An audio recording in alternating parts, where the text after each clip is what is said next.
I want you to meet someone. This is Brandy Jones. As a single mom, she's experienced her own financial hardships, but she pulled herself out of debt by learning the tools she now teaches to her clients through her financial education services company, In the Red. And now she wants to buy a house in the San Francisco Bay Area.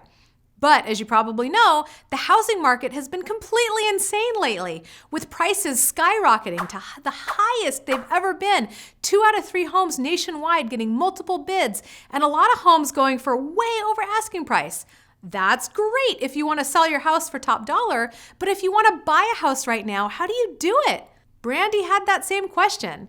Since Brandy is a long-term friend and VIP client in my Financial Freedom Accelerator program, I'm making this video for her and anyone else who wants to buy a house right now. I'll share my 6 hottest insider tips as someone who has had quite a bit of experience in real estate, having owned over 35 properties, run a mortgage company, and been involved with hundreds of real estate transactions. Plus, I just bought a house in the Bay Area for $85,000 under the asking price, even though the sellers had another offer at full price. In this video, you'll learn how to buy a house in this crazy seller's market. And when you stick with me to the end, I'll share my ninja strategies for finding deals that aren't even on the market, so you don't have to compete with 75 other offers. If you find this video helpful, please tap the like button for the YouTube algorithm. That would mean a lot to me since it helps me grow my channel. When a video gets enough engagement, YouTube shows it to more people. So let's dive in. When it comes to how to buy a house in this crazy seller's market, tip number 1 is to create your vision for your new place. This tip is more woo-woo than the strategies you're going to learn in a moment, but I'm a woo-woo person, descended from a long line of metaphysical teachers and psychics. And in my experience, this is the most important place to start because it's always easier to manifest from a place of clarity. The number 1 reason most people don't get what they want is they don't know what they want. So I encourage you to make a list, description, drawing, or vision board of the house you want. And then if you believe in the law of attraction, tune into what it'll feel like to have it already. I wrote out a dream home manifestation list, and every week or so I'd take a few moments to review it and then close my eyes, breathe, and imagine what it would feel like to be there. I encourage you to do something similar. You could even visualize the contract and closing papers being signed and someone handing you the keys to the house. Tip number 2 is to get loan pre-approval. If you're planning to buy a place with all cash, you can ignore this one. But if you're planning to get a mortgage, I encourage you to connect with a lender and apply for a loan before you even find your house. Send them everything they're going to need from you. Tax returns, bank statements. They'll tell you what they need based on your unique situation. Basically, you want to have an underwriter look at everything and give you the stamp of approval. So as long as the house itself looks good, you should be able to get the loan.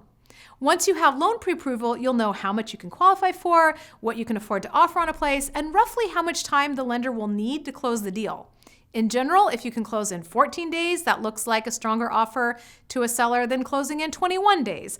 21 days looks stronger than 30. So if your lender can help you close faster, that helps your offer.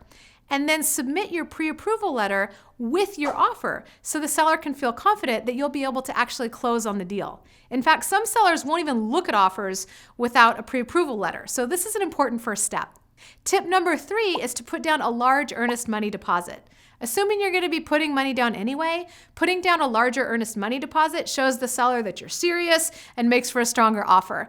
The downside to this is that if something happens where you don't fulfill your side of the agreement and close on the house, you could potentially risk losing your deposit. Tip number 4 is to remove as many contingencies as possible. What are contingencies? Contingencies are basically like emergency exit doors in a movie theater. They're escape routes for you to get out of the contract and get out of your obligation to buy the house.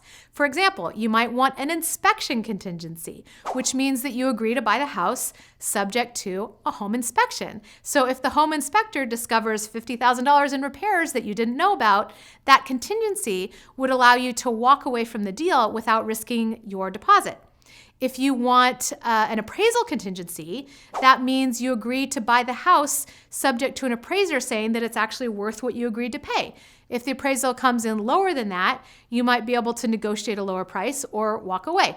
You might want a loan contingency, which means that if you can't get approved for a loan after all, you don't have to buy the house. All of these protect you as a buyer. And in the past, I wouldn't dream of removing any of the contingencies I just mentioned. But the more escape routes you leave for yourself, the more risk there is to the seller that the deal isn't going to go through and they're not going to get their money. So the fewer contingencies you have, the stronger your offer and the more confident the seller will feel in your ability to follow through and close on the deal. They might even choose your offer over another offer for more money because they feel more confident in your ability to actually close. And in fact, that's what just happened to me. We offered way under asking based on what we felt we could afford, and I figured that we had almost zero chance of getting the offer accepted. But hey, if you don't ask, the answer is always no, right? So you may as well toss your hat in the ring and see what happens. So we submitted the offer anyway, and when I heard that the sellers had received another offer for full price, I thought, well, that's it. I guess we'll just have to keep looking. But our offer had no contingencies. That means if the home didn't appraise for what we were offering, we would come in with cash for the difference and buy it anyway. If we got a home inspection that showed that the place needed $50,000 in unexpected repairs, we'd buy it anyway. If we couldn't get a loan, we'd come in and have to buy it all cash. It was a risky move, but I felt like it was a risk we could take because we were pre-approved for the loan and putting like 40% down. So if the appraisal came in low, it wouldn't really matter. The house was relatively new and I didn't see anything that troubled me in terms of possible repairs when I walked through. So I took the risk that there wasn't some big hidden issue. And it turns out that the other offer for full price was contingent upon the buyers selling their home. So the seller of this place decided that they'd rather take $85,000 less and close quickly. Obviously, don't take on any risks that could ruin your life, but if you're in a position to be able to put fewer contingencies in the contract, that's going to help you get an offer accepted. Tip number 5 is to sweeten the deal with anything else that makes the seller's life easier. For example, we allowed the seller to rent the place back from us for free for 30 days so they'd have plenty of time to move. If you have the money, you could also offer to cover one or some of the expenses that are normally paid for by the seller.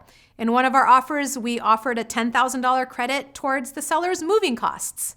And tip number 6 is to find homes that aren't already listed with a real estate agent.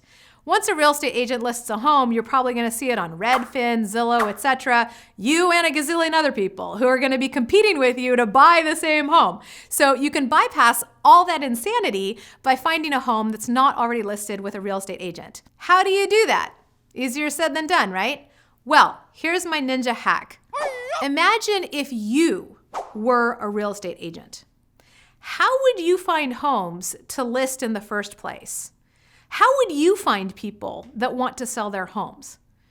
You'd reach out to everyone you know and tell them, hey, when you hear someone talking about selling their house, please give them my number, right?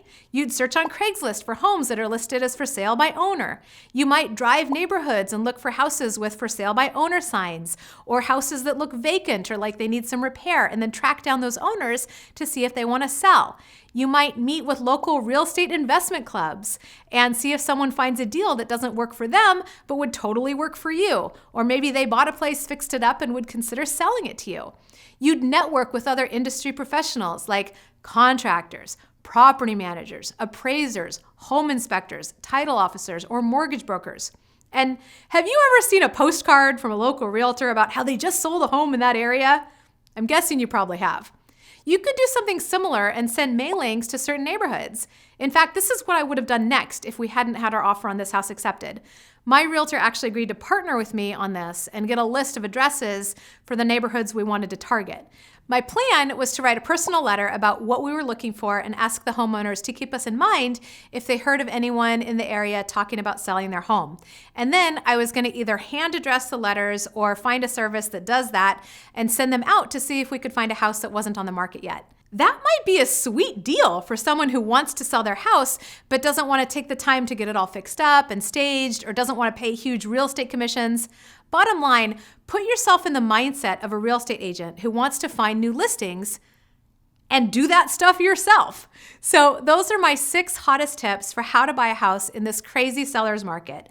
Create your vision, get loan pre-approval, put down a large deposit, have as few contingencies as possible, sweeten the deal with anything else you can do to make the seller's life easier, and consider doing your own marketing as if you were a real estate agent trying to find properties that aren't already on the market. Since you've made it this far, if you found this helpful, please tap the like button on this video if you haven't already done that, because it really does help me grow my channel. It also helps if you comment on the video. I'm especially curious about what other topics you'd like to see me make videos on.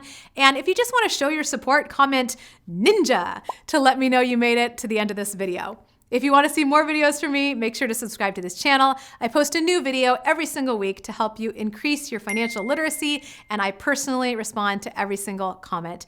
Thanks for watching, and for Brandy and anyone else looking to buy a home right now, I'm wishing you the best of luck in your search.